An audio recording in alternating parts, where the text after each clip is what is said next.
নমস্কার বন্ধুরা, আমাদের নিফটি ফিফটিতে অল টাইম হাই লাগিয়ে সেখান থেকে আমরা পতন হতে দেখেছিলাম। তো এটার মূল কারণ ছিল গ্লোবাল মার্কেট। গ্লোবাল মার্কেটের পতনের জন্যই আমাদের ইন্ডিয়ান শেয়ার মার্কেটেও কিন্তু পতন দেখা গেছিলো। তো আজকের দিনে আমাদেরকে খানিকটা স্বস্তি দিয়েছে, 304 পয়েন্টের একটা র্যালি আমাদেরকে দিয়েছে। এবং সবচেয়ে বড় কথা হলো, চ্যানেলে একটা কমিউনিটি পোস্ট আমি করেছিলাম, সেখানে নিফটির সাপোর্ট সম্পর্কে বলা ছিল। তো তার যে প্রিভিয়াস স্ট্রং সাপোর্ট ছিল, এই জায়গাটাকে ব্রেক ডাউন দিয়েছিল এবং এক্স্যাক্টলি 50 ইএমএতে সাপোর্ট নিয়েছিল। সাপোর্ট নিয়ে একটু ওপরে ক্লোজিং দিয়েছিল। তারপরে গতকালকে দেখলাম আবার এই 50 ইএমের জাস্ট কাছেই কিন্তু সাপোর্ট নিতে। এরপর গতকাল থেকে গ্লোবাল মার্কেটে উন্নতি হওয়ার জন্য আমাদের ভারতীয় শেয়ার মার্কেটেও কিন্তু আজকে আমরা এই মুভটা দেখেছি এবং এখানে একটা হ্যামারের মতন ক্যান্ডেল তৈরি করতে দেখেছি। তো এখন প্রশ্ন হলো, আমাদের শেয়ার মার্কেট কি আবার উপরের দিকে যাওয়ার জন্য তৈরি হচ্ছে? সেক্ষেত্রে আমাদেরকে যেটা প্রথমে মাথায় রাখতে হবে সেটা হচ্ছে, এখানে যে হাইটা বানিয়েছিল গতকালকে, সেটা হচ্ছে 24,366।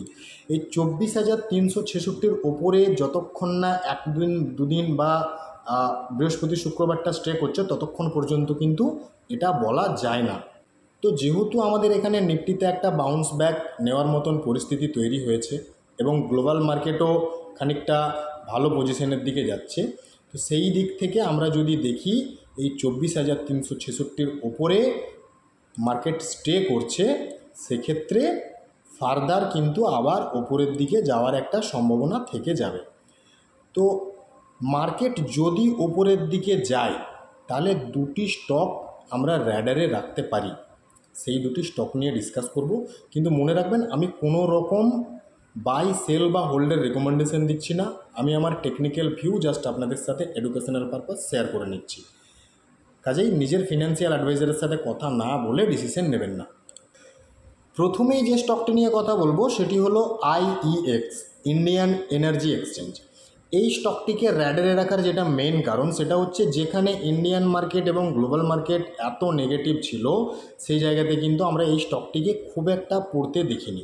এবং সবচেয়ে বড় কথা হলো, স্টকটি যখন এই লেভেলটাকে ব্রেকআউট দিয়েছিল, অর্থাৎ 190কে ব্রেকআউট দিয়েছিল, ব্রেকআউট দেওয়ার পরে এখানে কিন্তু একটা রিট্রেসমেন্ট আমরা দেখেছিলাম। তারপরে কিন্তু আবার ওপরের দিকে যাওয়ার একটা প্রবণতা স্টকটির মধ্যে তৈরি হয়েছে এবং প্রিভিয়াস হাই যেটা বানিয়েছিল, সেই হাইয়ের কাছেই কিন্তু আজকের দিনে ক্লোজিংটা দিয়েছে। তো যেহেতু এখানে একটা পজিটিভ ইন্ডিকেশন দেখা যাচ্ছে এবং এখানে দেখা যাচ্ছে যে স্টকটি ফার্দার ওপরের দিকে যেতে পারে যদি ইন্ডিয়ান শেয়ার মার্কেট পজিটিভ থাকে, অর্থাৎ নিফটি ফিফটি যদি পজিটিভ হয়, মার্কেট যদি ওপরের দিকে যায়, তাহলে কিন্তু এখানে ফার্দার একটা মুভ দেখা যেতে পারে।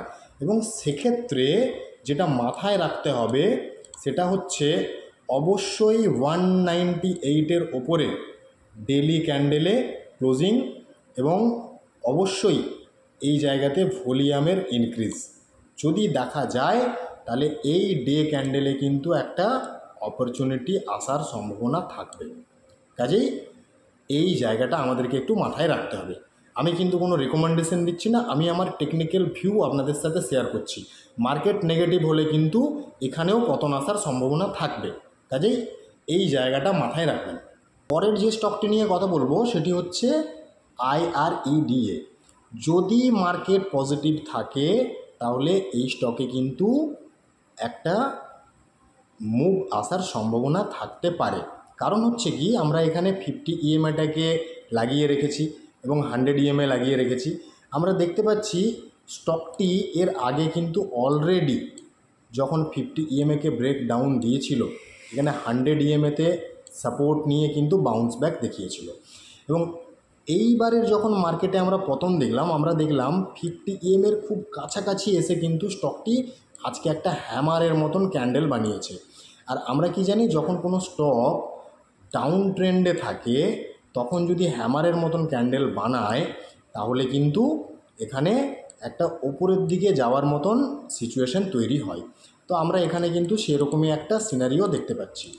তো যদি ইন্ডিয়ান শেয়ার মার্কেট পজিটিভ থাকে, তাহলে কিন্তু এখানে একটা মুভ আসার সম্ভাবনা থাকতে পারে। এবং এক্ষেত্রে ইনস্ট্যান্ট এন্ট্রি নেওয়ার কথা চিন্তাভাবনা করা যেতে পারে। যদি ইনস্ট্যান্ট এন্ট্রি নেওয়ার কথা চিন্তাভাবনা করা হয় তাহলে অবশ্যই একটা স্ট্রিক্ট এসএল কিন্তু এখানে রাখতে হবে। সেটা কোথায়? সেটা হচ্ছে এই লেভেলটা। এটা হচ্ছে কত?